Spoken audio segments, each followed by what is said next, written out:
What's up, guys? Welcome to the channel today. On Wednesdays, I do a Dynasty video. I'm stoked for you guys. I love Dynasty. It's one of my favorite ways to play fantasy football. So if you're in a Dynasty league, make sure to check this video out. If it's something you've been interested in getting into, still watch this video. These theories can apply to your redraft teams as well. If you have any Dynasty questions, make sure to leave a comment below. I'd be happy to help you guys out.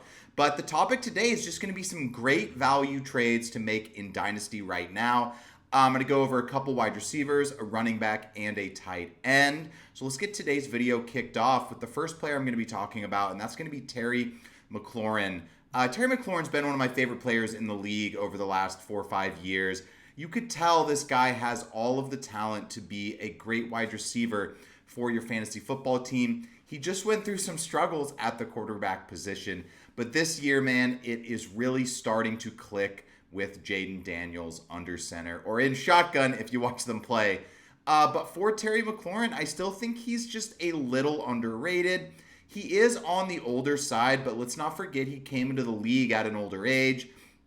So I think that's a little overemphasized as his age, as he is close to being 30, but he's had a couple less years in the league than most 30-year-old NFL players. So I still think he has a good 2-3 years left. Looking at his contract, he's still on the Commanders next year. So just for this year, next year at least, then he has a void year in 26. We don't really know how that's going to work. Wouldn't be surprised to see him re-upped as Daniels is under a rookie contract. But McLaurin has been making some big plays down the field for Washington. My trade idea to go get Terry McLaurin is to use draft picks, something that everyone loves in Dynasty Fantasy Football. And I'm going to offer a second-round pick next year and a second-round pick the year after. That's going to be my starting offer.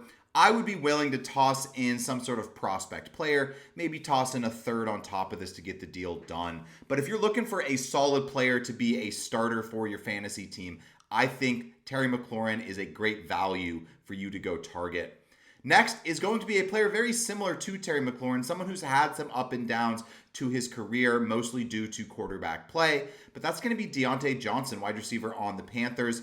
We'll see with Johnson. His contract situation is a little more up in the air, but I think he probably resigns and stays in Carolina, which could be not the greatest thing, but I think we've shown that Canales has found how to use Diontae Johnson for that offense. And I would assume moving forward next year, their quarterback position is going to just be a little better. Whether it's him developing Bryce Young, whether it's them finding someone to replace him other than Andy Dalton, who I like Andy Dalton. He's obviously not the long-term answer for the Panthers. But Diontae Johnson is just a really good wide receiver. And besides a down week 1, he's been really good for your team this year. He started off slow with Bryce. He's been great with Andy Dalton under center. Same thing to Terry McLaurin. I think you could be plugging this guy in as your wide receiver 3 every week for the next couple years. My idea to go get Diontae Johnson, using someone who has a little more hypey of a name right now. Tank Bigsby looks to be taking over the Jacksonville backfield temporarily while Etienne is injured. But, long term, I like Bigsby in a redraft sense. I think he's going to get some touches this year, but he's not the long-term answer at running back. So if I could pivot him into a couple years of good wide receiver play out of Diontae Johnson, I would definitely look to do that trade and get another starter for my wide receiver slot, for my flex slots, or just really bulk up on that depth to make moves this offseason or fill in for injuries, fill in for bye weeks. Those things matter so much in Dynasty Fantasy Football. Next one's going to be a running back, a rookie running back, who we actually finally got to see get some extended snaps on the field because of James Cook's injury, and that's going to be Ray Davis. I was high-ish on him this offseason. He's a little older of a prospect for a rookie, 24, almost 25, but he's just a very good player. I don't know if he's ever going to be the full-on starter for the Bills. We'll see what happens with James Cook if he re-signs after his rookie deal. But I think a couple things were shown with Davis getting the snaps in their win against the Jets this year, this Monday night. First off, Ray Davis can be a productive back if he is the starter. So at the very least, he is a very elite handcuff. He showed, he almost scored 20 points in PPR leagues due to him just being the starter and getting the touches without scoring a touchdown. He made a big play down the field, obviously, with that 40-yard catch off the scramble from Josh Allen on Monday night. So elite handcuff Ray Davis. And I think this performance makes me think he's going to get some more touches and more of a committee. Maybe it's a 60-40 split, but Ray Davis is a different kind of runner than James Cook has shown to be. I loved how downhill he was. He put his head down and he made runs that James Cook doesn't do for the Bills. And if we remember how the Bills kind of ended the season last year after they made the offensive coordinator change, they looked to really run the ball as it got colder. James Cook is a guy that can kind of do that, but Ray Davis really equates to that kind of football. So I could see Davis's role growing a little bit. Don't mind him sitting on my bench, having these spot start weeks if he gets the start as a handcuff. If I have to plug him into my roster, as a flex because of bye weeks, I think he's just someone I like on my team.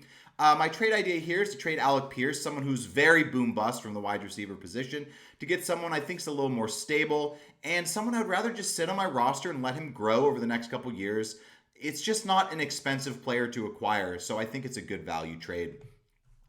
And the last one is going to be a tight end I'm looking to acquire. Someone who's had, he's been a little more involved in the Giants offense these last 2 weeks, had his best 2 games of the year. That's going to be Theo Johnson. Prospect I liked coming out of Penn State. Theo Johnson, a very athletic tight end. Currently tight end 25 on KTC, so, nothing crazy. This is a bench guy that could maybe grow into a starter once Bellinger leaves. Once we see some changes to that Giants offense, who really knows what it's going to hold. But I think Theo Johnson's becoming a little more involved. My trade idea here is to move away Javon Baker, someone who I'm totally out on, has just lost snaps to basically all of the New England wide receivers, so I just don't think it's in the cards for him. So if you can pivot off him, go with Theo Johnson. I wouldn't mind trading like a late third for Theo Johnson as well. If you're looking to just get some tight end depth at this point in the season, I think these tight end moves can really pay off a lot more than people think. I love stashing rookie tight ends before they kind of have their big game. This has tended to work throughout the history of fantasy football, and you can kind of make these returns into small little trades for your team. You pick up Jake Ferguson a couple years ago, and now he turns into something that you can either play or you can trade away. Something like that is a perfect example of how a ad today can really turn into a draft pick for your team later. But thank you guys for tuning in for my Dynasty video on Wednesday. Love Dynasty. If you have a couple seconds, like and subscribe to the channel. I always appreciate it. Any Dynasty trade questions, hit me up below. But you guys have a good day. I'll catch you on Friday for our flex picks for the week.